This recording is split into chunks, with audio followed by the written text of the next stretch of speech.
Nightingale just dropped their final dev update video before the launch, and I wanted to take the time to break it down. In particular, I'm going to focus in on what they said about multiplayer and the servers so that we can hopefully better understand how this is going to play out. I'll have a link to their development update in the description, but for the most part, I'm just going to paraphrase what I got out of it. And basically, from what I understand, you can play Nightingale solo or with up to 6 players inside of your party. On top of that, there will also be a 6-player cap in each realm. We'll get to that a little bit later, but you also have a home realm, which is called your respite, called Respite, and this is your private base of operations, if you will, and you and up to 5 other players can technically call this Respite home, meaning the 5 other players who have that home as their respite can log into it whenever they want. There is no specific host. That being said, all of these players have full access to the realm. They have access to all of the chests. They have the ability to break and build wherever. So you really want to make sure you only allow people that you trust in your home respite. Players who don't have your home realm set as their home realm can still visit this place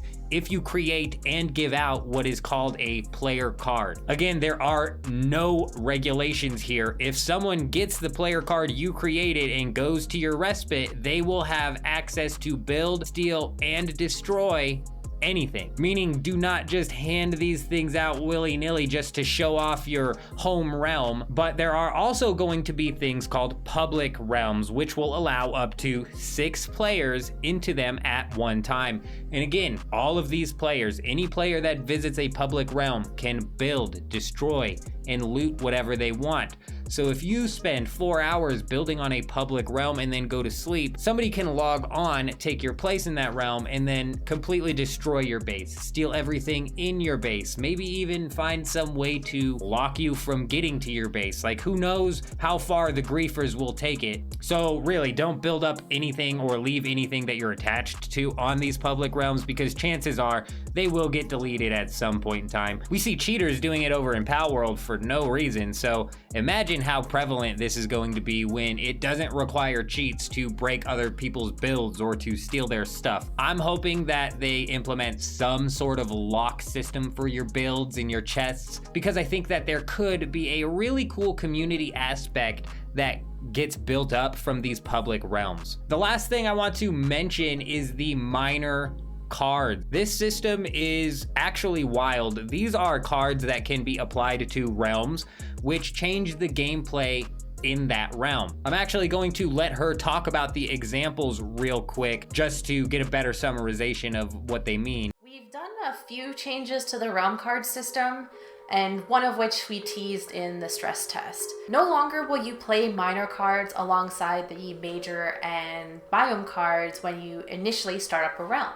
Instead, now you'll be able to find a realmic transmuter. You can play your minor card and it will immediately apply those changes to the realm that you're in with no load times. These can range from having low gravity to casting you to the shadows of a blood moon where fearsome creatures will spawn in. For launch, you'll only be able to apply 1 minor card at a time in any realm, but you will be able to swap them around to your heart's content as long as you have access to a transmuter. Transmuters can be found in every realm except for the special ones like vaults or the watch.